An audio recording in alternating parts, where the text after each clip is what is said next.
kepada seluruh masyarakat. Silahkan sampaikan aspirasi yang murni dan tuntutan dengan baik dan dengan damai. Kami pastikan akan didengar, akan dicatat, dan akan kita tindak lanjuti.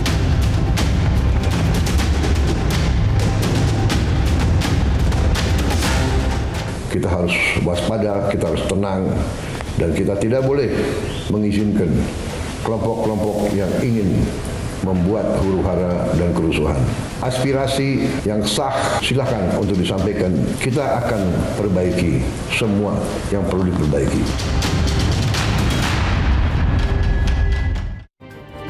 Pemirsa, seminggu terakhir Indonesia menghadapi duka dan luka yang mendalam.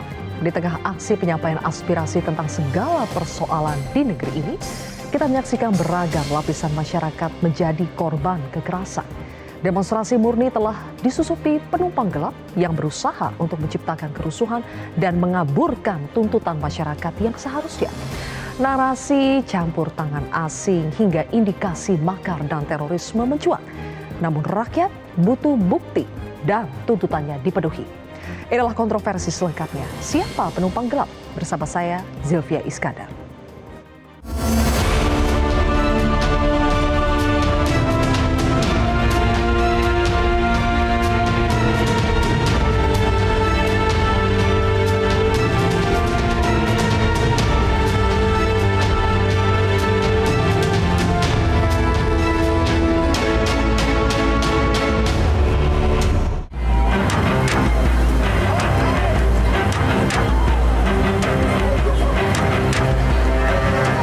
Dari depan gedung DPR inilah awal rentetan kericuhan besar yang mengguncang negeri ini pada tanggal 28 hingga 30 Agustus 2025. Kamis 28 Agustus, ribuan massa berkumpul di tempat ini menuntut keadilan dan menolak berbagai kebijakan yang dianggap tidak pro rakyat. Aksi berlangsung hingga malam hari, lalu pecah menjadi bentrokan. Dan di tengah kekerasan itu terjadi tragedi kemanusiaan yang menyayat hati publik. Seorang pemuda pengemudi ojek online tewas dilindas kendaraan taktis Brimob. Detik-detik peristiwa yang mengguncang Republik ini terekam jelas di kamera, disaksikan jutaan pasang mata dan seketika menyulut kemarahan warga.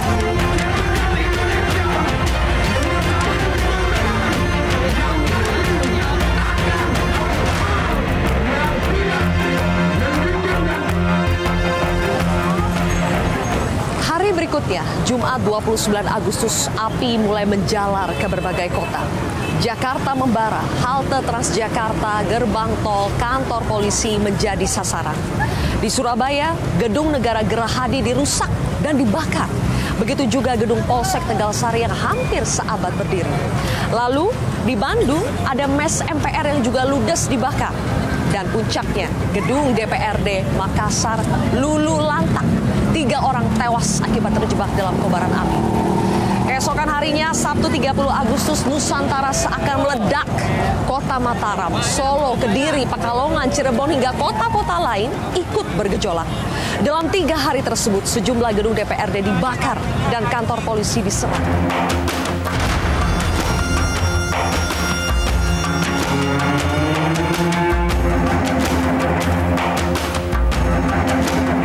Pemirsa, tidak hanya api di jalanan Jakarta yang membuat suasana mencekam, tapi juga amarah yang menembus pagar rumah-rumah pejabat yang seharusnya dijaga rapat.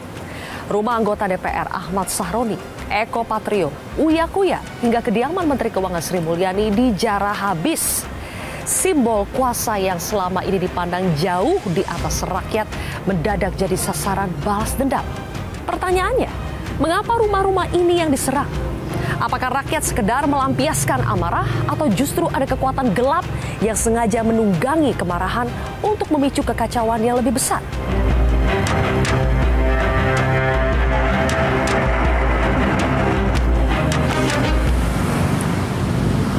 Di tengah gelora amarah tersebut, Presiden Prabowo Subianto menggelar rapat darurat. Pimpinan TNI Polri, Ketua Umum Partai, dan Ketua DPR MPR dipanggil ke istana. Minggu 31 Agustus, Presiden menyampaikan pidato penting. Negara menghormati dan terbuka terhadap aspirasi murni masyarakat. Mengapa Presiden menggunakan kata murni? Karena Presiden melihat ada gejala tindakan melawan hukum yang katanya mengarah pada makar dan terorisme. Tapi siapa yang dimaksud Presiden?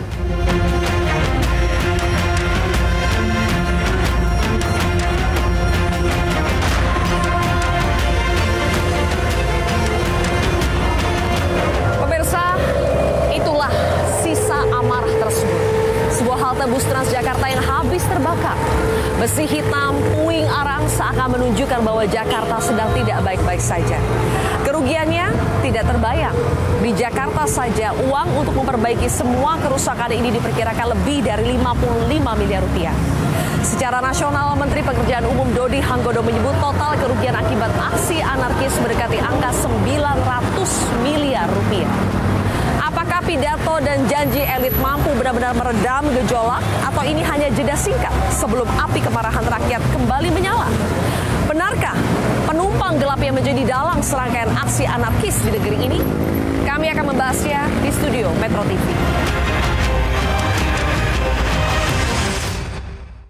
Kita langsung lanjut saja ke studio karena sudah ada 3 narasumber yang hadir bersama saya di sini. Pertama adalah mantan Kepala Badan Intelijen Strategis atau KBAIS TNI, ada Laksda TNI Purnawirawan Soleman Ponto. Pak Soleman, selamat malam. Selamat malam. Terima kasih sudah hadir di Kontroversi.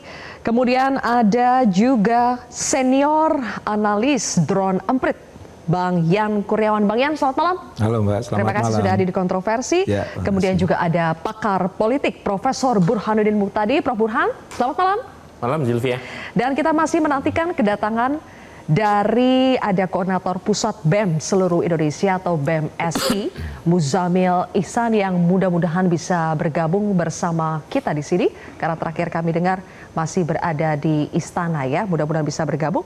Dan nanti juga akan bergabung yakni pendiri Wahid Foundation, Mbak Yeni Wahid akan bergabung bersama kita sesaat lagi. Saya harus mulai dulu dari Bang Yan dulu ya. Bang Yan, dalam beberapa hari ini kan ada narasi-narasi soal penumpang gelap, ada dalang kerusuhan, bahkan sampai katanya tindakan makar dan terorisme. Tapi Bang Yan sebagai orang yang sehari-hari mengamati interaksi di sosial media, apakah memang dari interaksi di sosial media terbaca bahwa ada gerakan-gerakan provokasi yang menuju ke arah seperti yang disampaikan Presiden?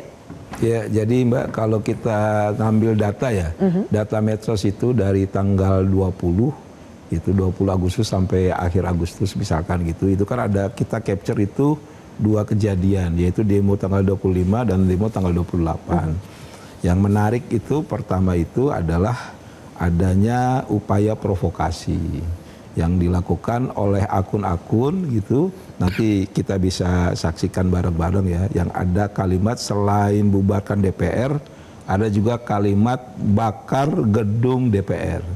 Itu satu. Coba kita tampilkan ya, karena boleh. Bang Yan kan mengirimkan salah satu contoh videonya kepada kami. Boleh ditampilkan teman-teman? Itu dalam Instagram? Itu di Twitter. Di Twitter, di X ya? Jadi izin ada di Twitter, ada di Instagram, ada di YouTube, hampir di semua kanal ada. Oke, Gitu. akun yang sama? Tidak, akun yang tidak sama. Akun yang berbeda-beda? Akun berbeda-beda, cuma kontennya sama. Kontennya sama, berarti direplikasi saja? Direplikasi di. Oke, dengan jelas di situ narasinya adalah? Ada salah satunya adalah bakar gedung DPR. Oke, sambil teman-teman mempersiapkan materinya, kita lanjutkan lagi. Terus Bang Yan? yang menarik lagi adalah di tanggal 25 itu fix tidak ada inisiator. Tidak ada inisiator? Tidak ada inisiator. Jadi yang apa namanya, ini hajatannya siapa sih? Tanggal 28 itu hajatannya KSPI, Bang Said Iqbal. Gitu. Tanggal 25 itu nggak ada. Nggak jelas siapa? Nggak jelas, tidak ada. Koordinator inisiatornya? Ya, Bang Jumhur bilang bukan kelompoknya dia. Ya, terus BMSI juga bilang bukan mereka, mereka tidak turun. Gitu. Cuma yang di media sosial itu begitu masif. Nah, yang masifnya adalah ada indikasi yang kami bilang itu, kalau Mbak katakan itu penumpang gelap. Kenapa penumpang gelap? Karena berbagai akun itu menyuarakan bubarkan DPR. Terus bagaimana mereka bisa masif? Karena mereka bisa mengklasifikasi pesan-pesan sesuai dengan kelompok. Contoh misalkan, kalau di kelompoknya yang anti pemerintah, atau anti Pak Jokowi gitu, itu selain bubarkan DPR, ada lagi tambahan ininya tuntutannya. Ya, salah satunya adili Jokowi, majulkan Gibran. Makanya di kelompok tersebut jadi rame ikut menyebarkan juga. Terus di sisi lain juga ada yang lebih spesifik, Mbak. Kami temukan konten yang fokus pada pendukungnya Habib Rizik. Nah, di Habib Rizik itu kontennya yang menarik adalah bubarkan DPR, adili Jokowi yang terlibat pembunuhan KM 50. Jadi gitu. Jadi selain disebar, tuh juga punya daya tarik yang sampai akhirnya per kelompok ini menganggap bahwa demo tanggal 25 itu merepresentasikan aspirasinya mereka. Begitu. Bang Yan, ini kelompok yang sama tapi membuat beberapa pesan yang ditujukan untuk kelompok-kelompok berbeda, atau memang dari awal ada kelompok-kelompok pembuat pesan yang berbeda-beda? Jadi gini, kalau dari polanya, pertama itu semua pengen DPR dibubarkan. Pesan kuncinya di situ. Terus yang kedua adalah ketika disebar ke berbagai kelompok, itu ada pesan tambahan. Tujuannya adalah polanya anchoring, biar ditarik kelompok tersebut. Karena bisa jadi kelompok saya sama Mbak misalkan punya tuntutan yang berbeda. Di Mbak saya ngomongnya apa, di kelompok saya ngomongnya apa. Tinggal gitu. ditambahin aja ya? Terus apakah dari orang yang sama atau kelompok yang sama? Kemungkinan besar iya. Kenapa? Karena orang tersebut atau kelompok tersebut ingin tanggal 25 Agustus itu rame. Besar, gitu Mbak. Dari drone emprit menduga ada satu kelompok dia membuat beberapa pesan berbeda. Ditujukan untuk beberapa kelompok ya. Sesuai dengan interest dari kelompok tersebut. Ya. Dengan harapan tanggal 25 Agustus rame di gedung DPR. Dengan harapan tanggal 25 Agustus DPR dibubarkan. Dengan harapan tanggal 25 Agustus gedung DPR dibakar. Kurang lebih pesannya dari kayak gitu. Interaksi itu saja, apakah drone emprit bisa mengerucutkan siapa mereka ini? Kalau itu enggak, tidak bisa. Itu harus ada penelitian lebih lanjut. Kenapa? Karena itu tampilan data di udara perlu kita cross check di darat sampai akhirnya kita menemukan lebih spesifik lagi kelompoknya itu siapa. Gitu. Ya. Kalau kepolisian kira-kira bisa tidak melakukan itu? Harusnya sih bisa, Mbak. Harusnya bisa. Jadi Anda melihat dari tanggal 25 itu adalah salah satu petunjuk utama. Saya melihat yang paling penting itu sebetulnya di tanggal 25. Bukan tanggal 28. Kenapa? Karena setelah tanggal 25 ya, demo buruh itu sebetulnya punya agendanya sendiri. Kostum itu agendanya, hapus outsourcing dan sebagainya gitu. Tapi setelah buruh itu pulang, barulah masuk kelompok-kelompok tersebut. Gitu. Nah, kelompok tersebut ini sebetulnya sudah di tanda kutip orang sudah aware bahwa ada kelompok ini nih. Nah, yang akan kurang lebih itu mengkritik keras terhadap DPR. Kenapa bisa begitu? Balik lagi karena sebelumnya itu sudah ada sekam. Sudah ada sekam. Ketidakadilan, terus perilaku anggota DPR yang tidak mengenakan hati dan sebagainya. Akumulatif, kemudian ada pemicu trigger di lapangannya ya. Pak Soleman. Dan dugaan-dugaan ada penumpang gelap, indikasi bahwa ini ingin menciptakan kerusuhan diperkuat lagi dengan pernyataan Presiden sendiri bahwa beliau melihat ada indikasi makar dan terorisme. Biasanya informasi seperti itu diperoleh Presiden dari siapa? Dari BIN lah. Sudah pasti dari BIN? Sumber utama kalau Presiden dari BIN, utama ya, ditambah dan lain-lain. Tapi utama adalah BIN, sudah pasti. Karena BIN itu memang end usernya adalah Presiden. Kalau ada informasi seperti itu, Pak Soleman, apakah BIN sudah bisa sampai memetakan kelompok atau siapa dalamnya? Bisa. Kalau BIN sudah menyatakan seperti itu, ya dia sudah bisa tahu yang mana bisa. Tapi kalau kita lihat terjemahannya di lapangan, yang ditangkap-tangkapin polisi banyak sekali yang diumumkan hari ini. Ada tidak itu pelaku-pelaku yang disebut makar dan terorisme? Apakah ini dua hal yang berbeda? Itu dua hal yang berbeda. Jadi yang ditangkapin polisi itu adalah yang berhubungan dengan demo kemarin. Dan masalahnya di kita aturannya itu ya perbuatan yang dihukum. Sedangkan yang berpikir nggak ada aturan yang menghukum orang berpikir. Otaknya, aktor intelektual nggak ada. yang mungkin merencanakan kerusuhan ini. Nggak ada. Sulit mereka ditangkap. Bukan sulit, tidak ada aturannya. Tidak ada aturannya, nggak ada. Aktor intelektual yang merencanakan. Iya. Apa? Kalau dia merencanakan kan harus ada kenyataannya apa. Nanti ujungnya perbuatan, itu yang dihukum. Lalu kalau perbuatan yang bukan perbuatan, yang hanya berupa pikiran, itu ITE. Keluarannya itu tulisan. Kan harus ada keluarannya, apa bukti. Misalkan dia bukti merencanakan apa. Nah, ada tertulis. Kalau tertulis bisa di ITE. Kalau hanya tertulis tidak ada perbuatan juga nggak sampai juga. Pak Soleman menduga semua yang rata-rata yang diumumkan nih, kalau seluruh Indonesia dari Amnesty International itu mengatakan ada 3.000 lebih yang ditangkap. Hari ini saja kita dengar misalnya yang membakar di Makassar, 20 lebih orang. Itu ada pelajar, Pak, mahasiswa, buruh. Jadi susah ditangkap nalar kalau mereka ini apakah hanya pelaku kericuhan biasa atau mereka bagian dari yang disebut tadi? Tidak. Makar, terorisme. Mereka itu adalah yang melakukan perbuatan yang didekati dengan KUHP. Kan itu. Apakah dia teroris, apa itu bukan. Tidak masuk ke sana. Mereka hanya eksekutor di lapangan saja. Tapi dia itu adalah yang melaksanakan perbuatan, apakah lempar batu, mukul kaca, itu. Karena hal itu saja yang bisa ada aturan yang bisa dihukum. Tapi patut diduga ada aktor intelektual yang merencanakan semua itu kan di belakang. Dan mereka hanya sudah pasti saja. Sudah pasti di setiap demo begitu itu sudah pasti ada yang perancang di belakang. Nah, perancang ini sangat sulit, bukan sangat sulit, memang nggak akan ketemu. Dari aliran dana misalnya? Nah, aliran dana kalau dia pakai Bitcoin. Apakah itu modus sekarang pakai Bitcoin? Iya, sekarang kan Bitcoin. Dia pakai Bitcoin, ujungnya keluarannya sudah masuk di barang beginian. Kita juga nggak pernah tahu keluarannya apa. Dia belanja. Nah, tinggal kita lihat aja belanja apa. Ya, begitu belanja, dia beli apa? Beli panah, ketemu lagi yang itu lagi kan. Baik. Oke. Kan itu. Berikutnya adalah sebetulnya apakah Prof Burhan di sini melihat pemerintah kita sudah fokus untuk melihat masalah sesungguhnya itu apa, atau sebetulnya masih gagal fokus untuk melihat akar masalah utamanya itu apa? Nanti kita akan bahas selanjutnya, pemirsa, tetap di Kontroversi.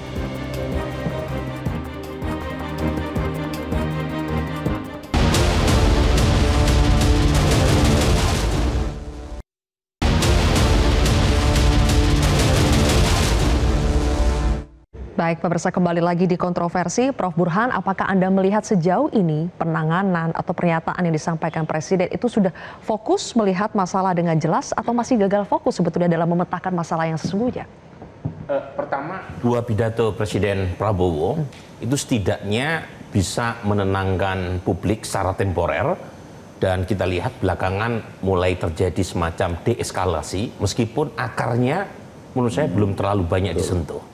Jadi pidato beliau itu belum banyak mengupas mengapa terjadi kerusuhan yang menumpang aksi-aksi demo yang seharusnya tidak berujung pada anarkisme massal, dan akar masalah itu adalah ekonomi. Jadi kalau kita lihat data itu 7 juta pengangguran, terutama kelas menengah terdidik.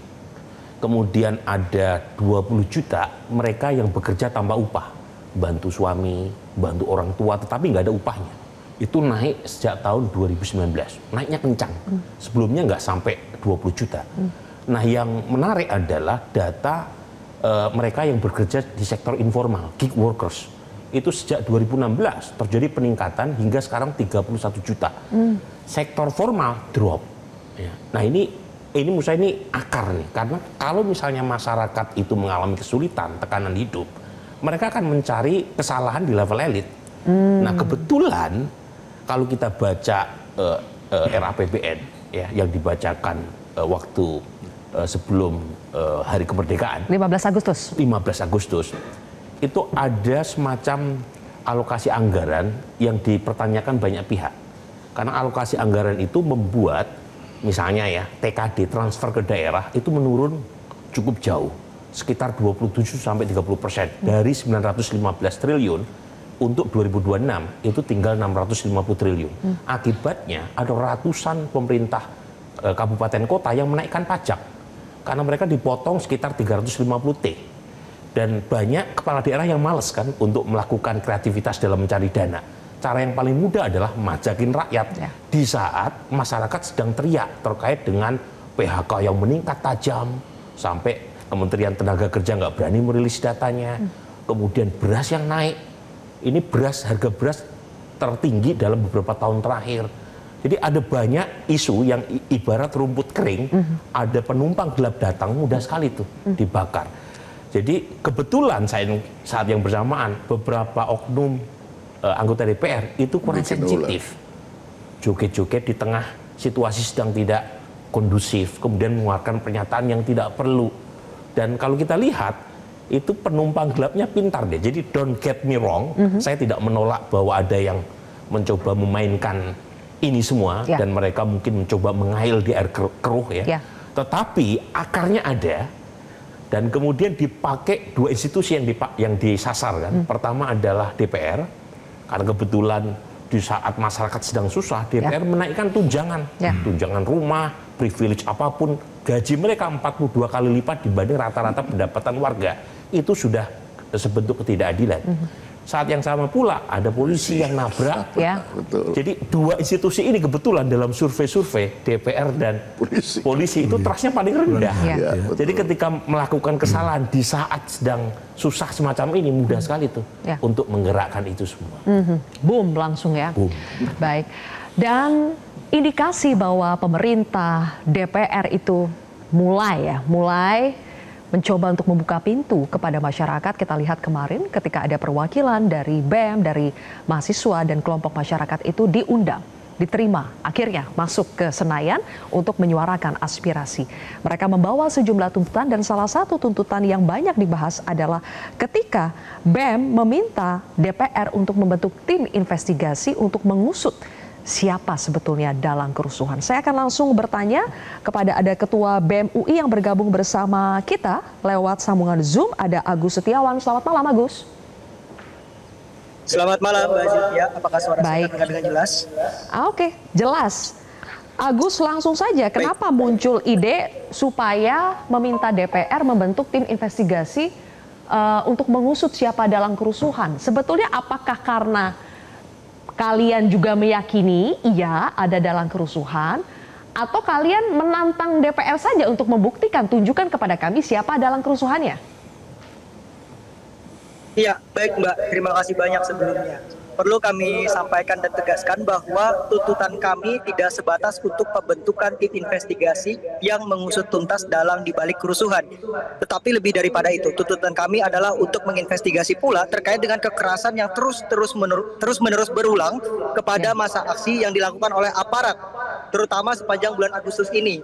Sebetulnya kalau kita lihat bagaimana cara Bapak Presiden Prabowo Subianto dalam bersikap, setiap pesan-pesan aspirasi kami yang disampaikan di depan publik kerap kali dilempar tanggung jawabnya kepada oknum tertentu. Katakanlah misalkan kala itu ketika kita sedang menarasikan Indonesia gawat darurat dengan berbagai tuntutan terkait dengan efisiensi anggaran, Bapak Prabowo justru mengkambing hitamkan antek-antek asing yang nyatanya sampai sekarang belum bisa informasikan kepada publik siapa sebetulnya antek-antek asing yang dimaksud. Pun juga dengan aspirasi-aspirasi hari ini yang merupakan bentuk daripada amarah daripada rakyat. Ketika misalkan institusi negara mulai dari pemerintah, DPR, aparat penegak hukum senyata-nyatanya tidak bisa hadir untuk rakyat. Berbagai keputusan dan juga kebijakan politik yang diambil justru nampaknya tidak mementingkan kepentingan rakyat. Misalkan terkait dengan tunjangan DPR dikala misalkan masyarakat sedang menurun daya belinya, kondisi ekonomi sedang lesu, pun juga PHK di mana-mana. Ini kan menunjukkan bahwa para wakil-wakil kita di DPR sampai hari ini nyatanya belum bisa menjadi wakil kita. Dan Bapak Prabowo dengan berbagai dinamika ini justru mengkambing hitamkan dengan dugaan makar. Makanya kemudian kami sebetulnya ingin menghentikan pola komunikasi yang mengkambing hitamkan orang lain ini. Karena kami ingin sebetulnya aspirasi atau pesan-pesan yang kami sampaikan kepada Pak Prabowo, kepada anggota Dewan di Parlemen, kepada aparat penegak hukum, itu dijadikan bahan untuk berbenah, dijadikan bahan untuk berefleksi agar sekiranya ke depan apa yang dikeluarkan, apa yang di statement di hadapan publik itu betul-betul untuk kepentingan rakyat. Jadi kita sebetulnya ingin membentuk tim investigasi itu untuk mengusut tuntas. Kalau memang ada dalangnya, sebutkan dalangnya, siapa pelakunya, transparansikan itu kepada publik. Jangan sampai justru ini seakan-akan lempar tanggung jawab saja itu. Dan kalau kita lihat sekarang justru karena ada narasi siapa dalangnya ini narasi di publik justru tidak berfokus pada tuntutan-tuntutan masa aksi. Misalkan salah satunya terkait dengan 17+8. 17 tuntutan yang semestinya harus segera di-checklist maksimal besok tanggal 5 September. Nyatanya belum banyak dibahas. Bahkan oleh Bapak Presiden Prabowo Subianto sendiri pun juga dengan tuntutan 8 tuntutan untuk 1 tahun. Nah ini kan sebetulnya yang sangat disayangkan, padahal pesan-pesan kami ini pesan-pesan yang sangat penting, pesan-pesan yang berangkat dari akar rumput untuk para institusi, mulai dari pemerintah, DPR, dan juga aparat penegak hukum. Begitu, Mbak. Baik, Agus. Ditahan dulu ya, Agus ya. Saya coba bertanya kepada Pak Soleman soal pola komunikasi yang selalu dalam tanda kutip mengkambing hitamkan, seolah melempar tanggung jawab kepada antek-antek asing, kepada mereka yang ingin makar dan terorisme. Tapi sebetulnya tidak pernah bisa ditunjukkan siapa yang dimaksud. Apakah memang akan selalu begitu, Pak Soleman? Tidak bisa memang, hanya bisa dinarasikan saja, tapi tidak benar-benar bisa ditunjukkan. Kalau dihubungkan dengan demo seperti ini, itu tidak akan pernah bisa. Tidak akan pernah bisa.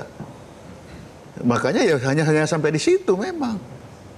Di dalam, jangankan luar negeri, di dalam negeri saja kita tidak akan pernah bisa. Kenapa? Jangkauan hukum kita cuma hanya sampai di situ. Karena kalau kita mencoba lebih dari itu dan tidak terbukti, orang yang menyampaikan itu kena fitnah. Jadi dia hanya lihat siapa, ya itu melanggar apa, pasal berapa. Ya sudah pasal itu. Lalu berpikir, tidak ada aturan bagaimana menghukum orang berpikir. Nggak ada. Lah dalang-dalang ini kan berpikir bagaimana kita jatuhkan negara ini dengan cara apa. Tapi akhirnya yang seperti itu menimbulkan distrust. Ya justru itulah maka pentingnya kita semua ini mengerti kalau kita sudah berdemo seperti ini, inilah akibatnya. Bahwa kita akan bilang cari dalang dalam permainan wayang tok yang kelihatan dalang tersembunyi terus, nggak akan pernah kelihatan si dalang itu. Lalu mau cari apa? Kalaupun begitu kita tahu, oh orang ini kemarin ngomong gini, aturan mana yang menghukum dia bicara ini kalau tidak ada bukti? Gak ada. Jadi kita memang kan harus transfer. Si dalang ini jadi apa? Melanggar aturan mana? Karena tujuannya bukan hanya mengetahui. Setelah mengetahui tentunya dihukum. Nah kita dihukum, lalu hukuman kita itu adalah perbuatan. Lah perbuatan mana? Oke. Kan itu. Baik. Prof. Burhan. Ya. Tadi Agus menyebut salah satu isu utama, pola komunikasi. Ketika kita bilang bahwa itu adalah kerjaan antek asing, pelaku makar, terorisme, seperti digambarkan melempar tanggung jawab. Apakah itu, meskipun mungkin itu ada benarnya, tapi apakah itu pola komunikasi yang tepat untuk disampaikan kepada publik? Saya kira kritik dari kawan BEM itu ada justifikasinya. Jadi sebaiknya memang pemerintah menjaga pola komunikasi, jangan terlalu overdosis bahasa kekuasaan. Saya tahu ini penting untuk menenangkan keadaan setelah kewibawaan negara runtuh ya dalam beberapa hari karena banyak sekali gedung-gedung pemerintahan yang dibakar. Ya. Jadi perlu wibawa negara ditegakkan, tetapi jangan sampai malah terkesan mencari kambing hitam. Jadi bekerja dalam senyap, tangkap dalang dan aktor intelektualnya tanpa membuat air keruh. Itu satu. Yang kedua, nah ini penting nih. Waktu itu Hatib Basri memperkenalkan istilah Chilean Paradox Chile. Chile itu satu kisah sukses di Amerika Latin. Human Development Index-nya tertinggi sekawasan, kemiskinan turun dari 53% ke 6% dalam beberapa tahun, income per kapita tertinggi, tiba-tiba gara-gara menaikkan public transport hanya berapa sekian, itu tumpah ruah 1 juta working class turun ke ibu kota Chile dan hampir tumbang presidennya. Kemudian dicek, oh apa masalahnya? Oh ternyata kemarahan kelas menengah. Karena pemerintahan Chile terlalu banyak memberikan bantuan sosial buat kelas bawah, tapi melupakan kelas menengah. Sementara kelas menengah itu dalam tekanan hidup dan ekonomi yang tinggi, karena mereka yang dipaksa untuk bayar PPN dan seterusnya. Saya memperkenalkan istilah paradoks Bangladesh, mirip dengan Chile, tapi berakhir lebih tragis. Di Bangladesh, itu kemarahan kelas menengah juga.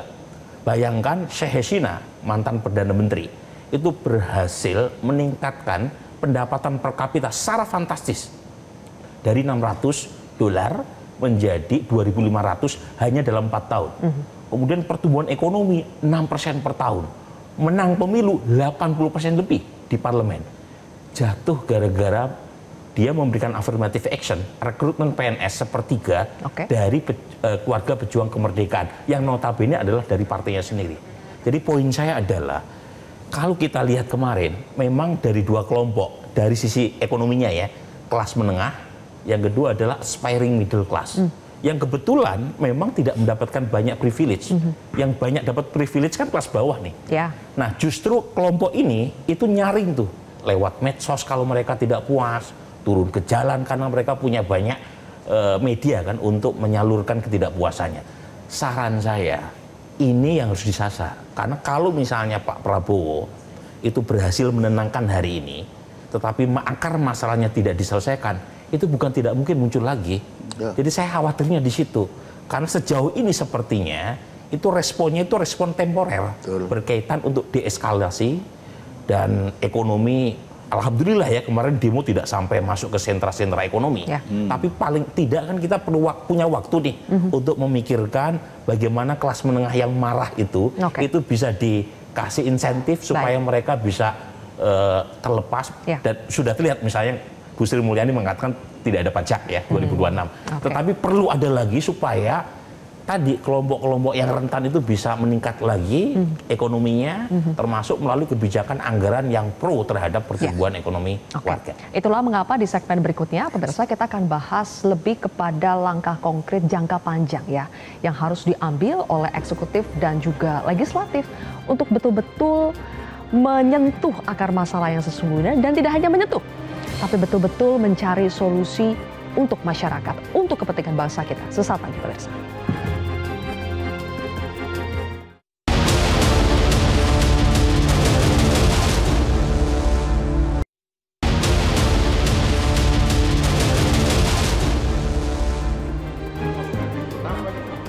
Baik, pemirsa, kembali lagi di Kontroversi dan kini sudah hadir pendiri Wahid Foundation, ada Mbak Yeni Wahid di sini. Selamat malam, Mbak Yeni. Mbak Yeni, hari ini saya lihat dengan kerudung pinknya, ada nuansa hijau juga.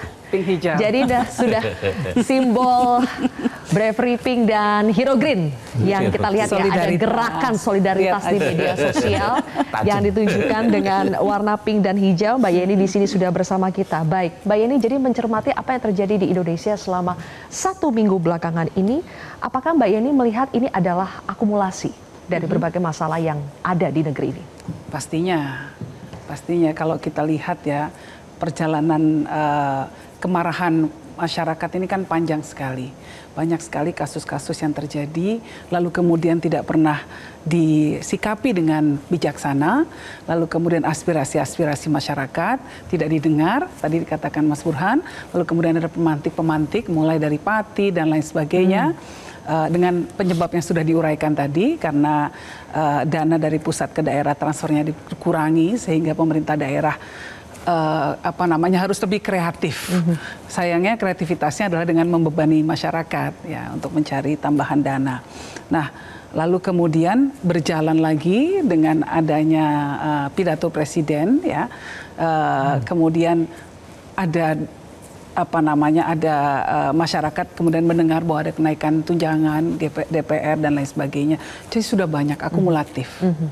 Nah, sehingga ketika kemudian ada pemantik, ya sudah langsung menyala. Oke.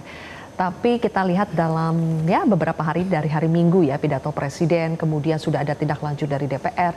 Tapi Mbak Yeni melihat apakah respons yang akhirnya diberikan oleh eksekutif dan legislatif itu sudah cukup untuk meredahkan tensi atau masih jauh sekali dari apa yang diinginkan oleh masyarakat? Kalau saya lihat tensinya justru tidak reda pada saat ini. Kita melihat bahwa masih akan ada, kalau dalam analisa saya masih akan ada demo-demo susulan yang akan terjadi. Rakyat tidak merasa didengar, rakyat tidak merasa dipahami, penyebab mereka kemudian ikut turun ke jalan, penyebab mereka melakukan protes itu belum ada suara-suara ya dari pemerintah, dari elit gitu, belum banyak yang menampilkan suara-suara itu. Itu yang ada ya memang adalah retorika-retorika, tapi tidak substantif.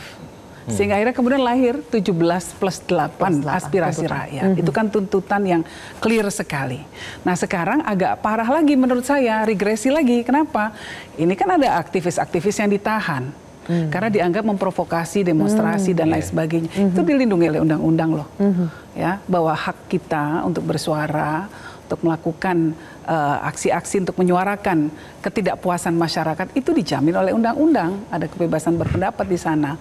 Nah, menurut saya ini blunder besar dari pihak aparat keamanan yang seharusnya masyarakat mungkin bisa lebih tenang. Ini akan bergulir lagi nih. Salah satunya adalah pendiri Lokataru ya yang ikut ditahan. Saya ingin tanya kepada Pak Ian. Pak Ian, boleh ditampilkan teman-teman berita soal ada 7 tersangka yang katanya menyebarkan provokasi lewat media sosial. Boleh ditampilkan beritanya, teman-teman? Di situ ada inisial-inisialnya ya. Saya ingin tanya kepada Bang Ian. Bang Ian, apakah mungkin Anda juga sudah membaca orang-orang yang ditangkap karena katanya menyebarkan provokasi di media sosial? Saya baca ada kalimat, boleh tidak yang ditampilkan? Ada kalimat itu dalam bahasa Inggris ya, oleh seorang pekerja karyawan kontrak di organisasi internasional. Ada kata-katanya. Kalau dalam bahasa Inggris memang sekalian aja burn gitu ya, parlemen. Ini inisialnya ya. WH, KH, LFK. Nah, yang saya maksud itu yang LFK. Boleh ditunjukkan. Bahasa yang dikeluarkan oleh LFK itu sebetulnya seperti apa sih yang disebut oleh polisi ini sudah menghasut. Oh, ini saja materinya. Oke. Ada kata-kata dalam bahasa Inggris sekalian aja kurang lebih burn, bakar saja DPR. Nah, sebetulnya yang Bang yang lihat kata-kata narasi-narasi negatif itu kan banyak sekali di media sosial ya, benar tidak? Dan apakah itu digunakan oleh kelompok yang disebutkan oleh Bang Yan tadi? Jadi kalau yang kelompok yang menginisiasi itu sebetulnya fokusnya pada bakar gedung DPR, fokusnya di situ. Terus yang kedua ketika ada narasi lain, narasi tambahan itu sebetulnya pecahnya itu setelah Rantis tabrak ojol. Ya, jadi ada polisi pembunuh, ya, terus kedua aparat keparat dan sebagainya begitu. Sebelumnya itu ya sebelum di tanggal 28 malam itu masih fokusnya pada isu bubarkan DPR. Terus kata provokasinya adalah bakar gedung DPR. Nah, yang menarik itu buat kami adalah dianalisa emosi Mbak sebetulnya, dan ini mohon maaf mungkin nanti bisa dikritisi juga. Di analisa emosi itu ada 4 hal yang menonjol. Pertama itu anticipation, terus yang kedua itu sad, wajar orang sedih, sadness itu ya karena ada tragedi di situ ya, ojol yang nggak ikutan demo dia cari makan kurang lebih gitu, kelindas Rantis gitu ya. Terus yang ketiga joy, malah orang bersuka hati gitu. Ini sama trust, tapi trustnya itu konotasinya negatif, jadi distrust gitu. Nah, angernya nggak terlalu besar gitu. Kenapa? Kami cek itu sebenarnya gini, yang bakar itu kan, anger itu kan identik dengan orang bakar, bertindak itu udah di luar nalar ya. Masyarakat sebetulnya tidak membakar. Masyarakat dua aja, sudah nggak percaya, terus kedua curiga. Nah, 2 poin ini yang sebetulnya harus dijawab begitu. Nah, itu Mbak menurut saya. Terus ada sisi kondusif, joy itu sebetulnya pada lebih sisi kondusif. Tapi balik lagi, yang bikin kondusif itu bukan pemerintah Mbak, kita sendiri. Karena narasi warga jaga warga. Nah, itu dia. Itu salah satunya. Oke, saya ingin tanya kepada Agus, Ketua BEM UI di sini. Agus, kembali lagi ke Anda. Oke. Gus, apa yang akan dilakukan oleh mahasiswa selanjutnya kalau misalnya besok itu kan deadline ya, yang tuntutan atau aspirasi 17+8, 17 itu deadline-nya itu besok. Apa yang akan dilakukan kalau itu tidak juga dipenuhi? Karena kalau dilihat progresnya sampai hari ini, kayaknya belum ada satupun ya yang betul-betul dituntaskan. Silakan Agus. Baik, Pak. Tentu sampai hari ini kami rasa yang semestinya harus dijalankan oleh pemerintahan Prabowo Gibran pun juga dengan rekan-rekan di parlemen dan juga aparat penegak hukum adalah menunaikan atau memenuhi semua tuntutan-tuntutan kami. Salah satunya misalkan terkait dengan 17+8. Dan tentu kalau memang dirasa tuntutan-tuntutan itu belum terpenuhi sama sekali, artinya ada upaya bermain-mainnya para aparat, para aktor-aktor di pemerintahan, dan juga para anggota dewan di DPR yang barangkali bisa kita tafsirkan mengabaikan terkait dengan tuntutan rakyat. Artinya, keberadaan rekan-rekan sekalian di pemerintahan, di DPR, dan juga sebagai aparat penegak hukum sudah tidak merepresentasikan lagi mandat dari rakyat. Dan tentu kami sebagai orang yang selalu percaya bahwa kedaulatan berada di tangan rakyat, kami boleh jadi akan bertumpah ruah lagi ke jalanan untuk menyampaikan aspirasi. Dan ingat bahwa amarah publik hari ini itu bukan muncul secara spontan begitu saja. Tidak. Ini adalah akumulasi dari berbagai keresahan publik yang kemudian diejawantakan dalam bentuk aspirasi-aspirasi atau tuntutan.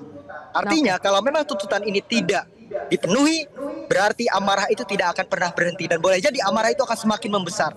Dan itu yang perlu kami sampaikan kepada para rekan-rekan di pemerintahan, anggota dewan di DPR, dan juga aparat penegak hukum. Ya, mudah-mudahan ini didengar ya. Terima kasih Agus Setiawan, Ketua BEM UI sudah bergabung bersama kami di Kontroversi.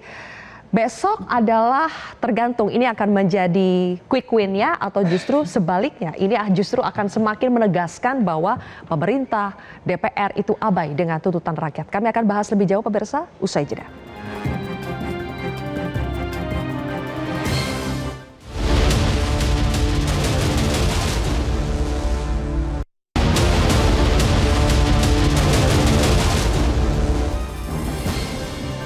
Baik, akhirnya sudah bergabung pemirsa Koordinator Pusat BEM seluruh Indonesia Muzamil Ihsan. Ihsan baru saja kembali dari Istana.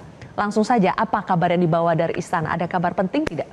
Oke, saya rasa saya berada di sini itu menggeser dari kegiatan yang ada di Istana karena saya rasa pembicaraannya belum mengkerucut terhadap solusi dari persoalan yang kami sampaikan, Kak. Sehingga saya memilih untuk hadir di sini walaupun tadi ada sedikit ya protokoler yang panjang sehingga kita lama untuk berhadir di sini, Kak.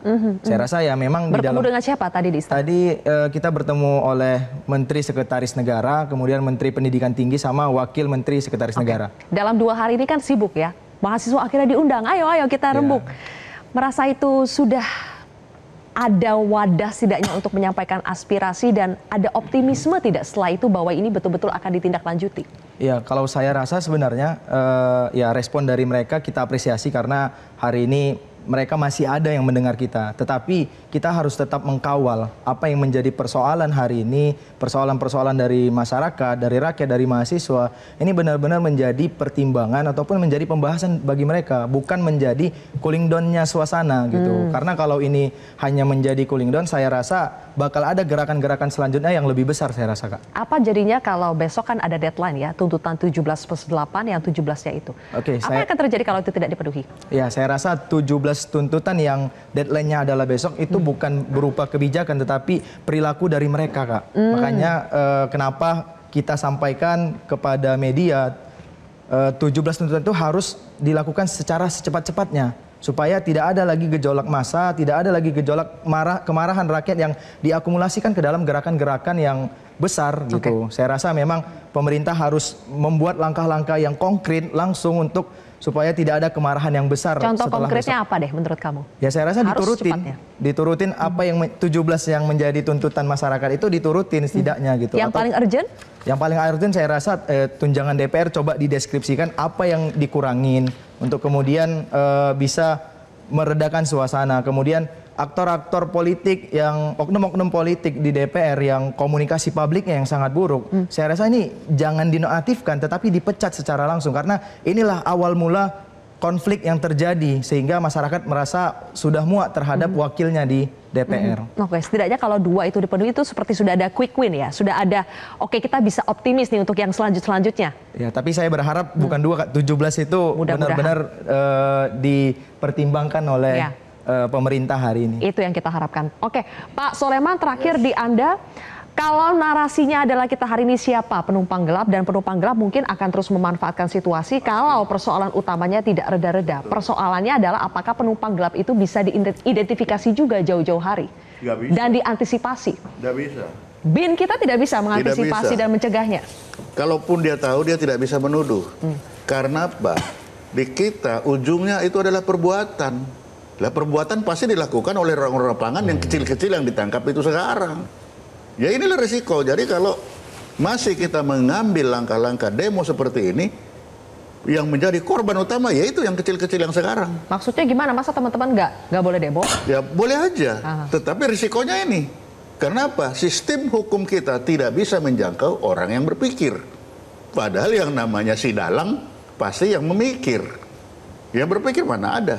Nggak ada. Yang ditangkap itu sekarang hanya operator di lapangan aja? Pasti itu, operator di lapangan termasuk yang membuat konten yang bisa dijaring dengan ITE. Jadi hanya 2, KUHP dan ITE, itu aja. Nah kalau KUHP dan ITE, KUHP sekarang, ITE sekarang itu Lokataru, dan kalau KUHP ya itu yang di bawah. Baik. Ya itulah yang korban kalau kita masih menggunakan demo. Tapi sedikit nih di luar intelijen ya. Tapi Pak Soleman setuju dong kalau akar masalahnya itu harus diselesaikan. Kalau saya sangat setuju. Satu-satunya jalan ya akar masalahnya diselesaikan. Masalahnya karena kalau tidak selesai, ya itu dia. Pak Soleman. Oke. Prof Burhan sebelum ke Mbak Yeni Wahid. Jadi Prof Burhan, apa pembelajaran penting yang bisa kita petik dan perbaiki dalam situasi hari ini? Bad crisis, good policy. Jadi kalau kita belajar dari pengalaman banyak negara yang juga mengalami krisis, itu pembelajaran terbaik adalah kalau ada krisis, kita justru mendapatkan peluang untuk melakukan reform. Dan ini sudah ada rencana-rencana ke situ ya, meskipun belum sempurna. 1, RUU perampasan aset, udah sekian tahun terganjal. Ini kesempatan emas nih untuk kita desakkan, kemudian ketok palunya. Kemudian pengurangan tunjangan yang tidak perlu. Tadi saya sebut ya, Indonesia ini gaji pokok dan tunjangannya buat anggota DPR itu tertinggi sedunia. Di mana-mana itu hanya antara 5 sampai 10 kali lipat dibanding rata-rata pendapatan warganya. Indonesia 42 kali lipat. Jadi kita negara dengan tingkat ketimpangan yang sangat tinggi antara rakyat dengan wakilnya. Nah ini kesempatan emas. Tapi yang menurut saya paling krusial supaya tidak menimbulkan bom waktu di kemudian hari adalah realokasi anggaran. Jadi kalau ada anggaran yang tidak terlalu penting untuk tadi ya memulihkan ekonomi rakyat, sebaiknya dipikirkan ulang. Supaya tadi tidak memunculkan kegelisahan di tingkat massa berkaitan dengan tekanan ekonomi. Time is ticking. Mas Burhan bilang ada bom waktu ini. Hati-hati Mbak Yeni. Jadi pesan Mbak Yeni apa ya? Kita sama-sama warga saling mengingatkan juga, tidak ada salahnya kita semua di sini mengingatkan juga kepada pemerintah. Apa yang bisa Mbak Yeni ingatkan, sampaikan? Jadi saya rasa kita semua sepakat di sini bahwa akar permasalahannya adalah soal ketidakadilan yang dirasakan oleh masyarakat. Nah, saya cuma ingin mengingatkan bahwa ketidakadilan ini bukan hanya dirasakan oleh masyarakat, tetapi juga ada aparat-aparat kecil di lapangannya juga merasakan ketidakadilan. Mereka itu berapa sih gajinya? Nggak sampai 3 juta loh yang di lapangan. Tapi mereka harus dibenturkan. Mereka mungkin juga gemes melihat gajinya DPR berpuluh-puluh kali lipat dari gaji mereka. Tapi mereka harus menahan amukan dari para demonstran. Sementara mereka mungkin juga masih harus bertahan untuk mencari penghidupan buat keluarganya, biaya adiknya, dan lain sebagainya. Nah ini juga jangan dilupakan. Jadi keadilan yang betul-betul itu yang harus diberikan oleh pemerintah. Yang kedua, kita minta agar pemerintah mengganti narasinya agar tidak menuduh masyarakat. Ya.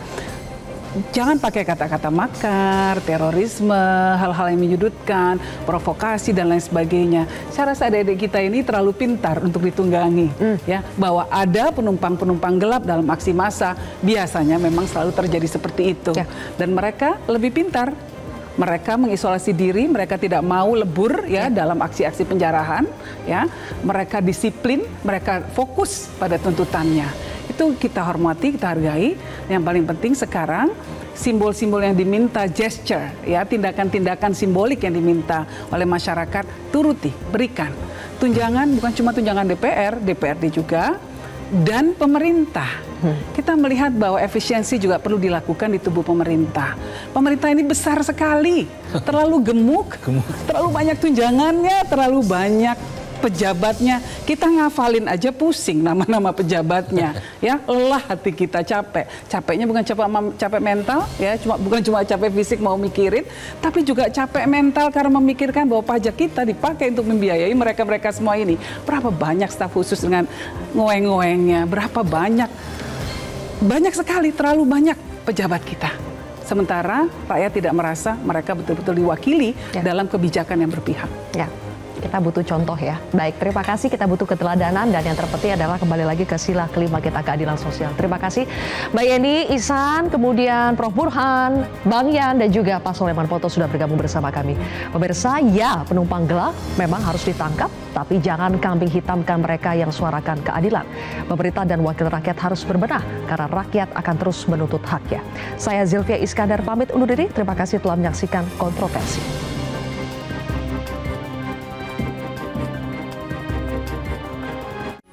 Metro TV